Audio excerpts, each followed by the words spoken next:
बिस्मिल्लाहिर्रहमानिर्रहीम। सिर्फ 5 मिनट का मदरसा कुरान और हदीस की रोशनी में 27 सफरुल मुज़फ्फर। नंबर 1, इस्लामी तारीख मलका सबा का इस्लाम लाना। मलका सबा बिल्किस ने हजरत सुलेमान अलैहिस्सलाम की शान और शौकत का हाल सुनकर उनकी खिदमत में हाजिरी की तैयारी शुरू कर दी। उधर उसके आने की इत्तला वही के जरिए हजरत सुलेमान अलैहिस्सलाम को मिल गई।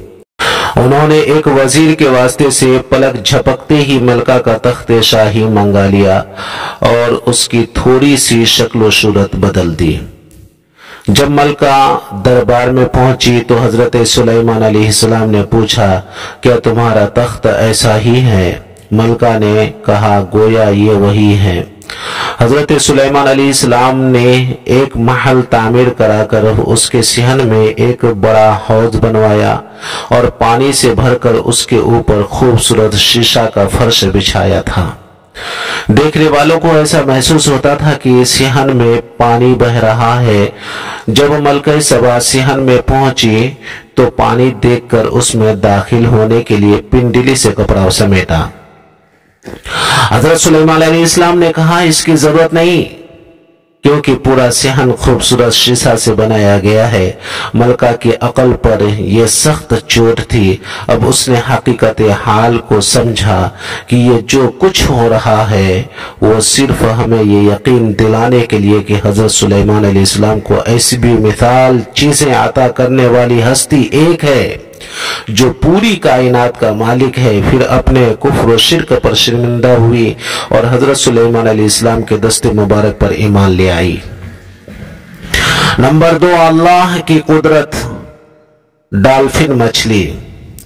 समंदर की मछलियां इंसान से डरकर भाग जाती हैं, लेकिन अल्लाह ताला ने अपनी कुदरत से डॉल्फिन नामी एक मछली ऐसी भी पैदा फरमाई है जो मच्छरों और गोताखोरों से मानूस होती है, उनके साथ दोस्ताना ताल्लुक रखती है, शार्क जैसी खतरनाक मछली से हिफाजत करती है, छोटी मछलियों को मच्छरों के जाल की तरफ दौड़ाकर शिकार कराती है, पानी में तरबियत करने वालों के साथ गेंद खेलती है और आदमी के इशारे पर तरह तरह के करतब करती है। आखिर डॉल्फिन के अंदर इंसान की मोहब्बत किसने डाली? यकीनन अल्लाह ताला ही की कुदरत का कमाल है।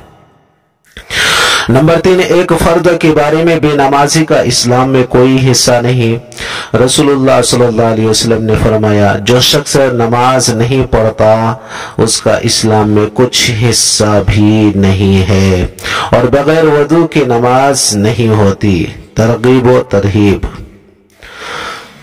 नंबर 4, एक सुन्नत के बारे में मोछ और नाखून काटने का वक्त।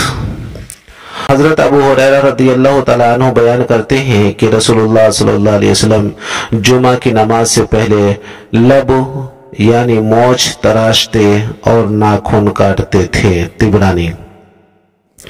नंबर 5, एक अहम अमल की फजीलत, अल्लाह का जिक्र करना। रसूलुल्लाह सल्लल्लाहु अलैहि वसल्लम से मालूम किया गया कि बंदों में सबसे अफजल और क़यामत के दिन अल्लाह के नजदीक सबसे बेहतरीन कौन है? आप सल्लल्लाहु अलैहि वसल्लम ने फरमाया, जो मर्द और औरत कसरत से अल्लाह का जिक्र करने वाले हों। तिरमिज़ी शरीफ। नंबर 6, गुनाह के बारे में मुसलमान भाई से बोलचाल बंद रखना। रसूलुल्लाह सल्लल्लाहु अलैहि वसल्लम ने फरमाया, जिस शख्स ने अपने मुसलमान भाई से 1 साल बोलचाल बंद रखी उसने गोया उसका खून बहा दिया। अबू दाऊद। नंबर 7, दुनिया के बारे में दुनिया दुश्मनी का सबब।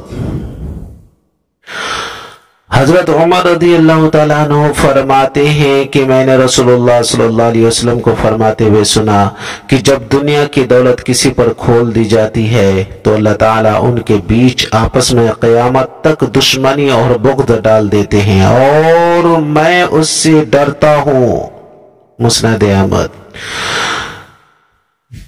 यानी जब किसी के पास खूब मालो दौलत जमा हो जाती है तो लोग उससे हसद करने लगते हैं, जिससे दुश्मनी पैदा होती है। नंबर 8, आखिरत के बारे में अहले जन्नत की बातचीत। قرآن میں اللہ تعالیٰ فرماتا ہے جنت میں خدمت کے لیے ان کے پاس ایسے لڑکے آتے جاتے رہیں گے جو ان کی خدمت کے لیے خاص ہوں گے اور حسن و جمال میں ایسے ہوں گے گویا وہ حفاظت سے رکھے ہوئے موتی ہیں۔ سورہ طور۔ نمبر 9، طب نبوی سے علاج، صحت اور بیماری کا راز۔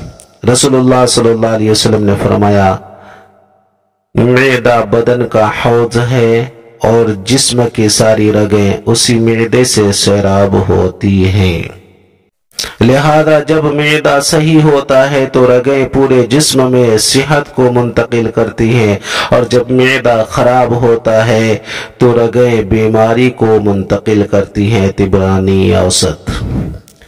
نمبر 10، قرآن کی نصیحت۔ قرآن میں اللہ تعالیٰ فرماتا ہے جب تم لوگوں کے درمیان فیصلہ کرنے لگو تو عدل و انصاف کے ساتھ فیصلہ کیا کرو، بے شک اللہ تعالیٰ جس بات کی تم کو نصیحت کرتا ہے یقین جانو بہت ہی اچھی ہے۔ سورہ نساء۔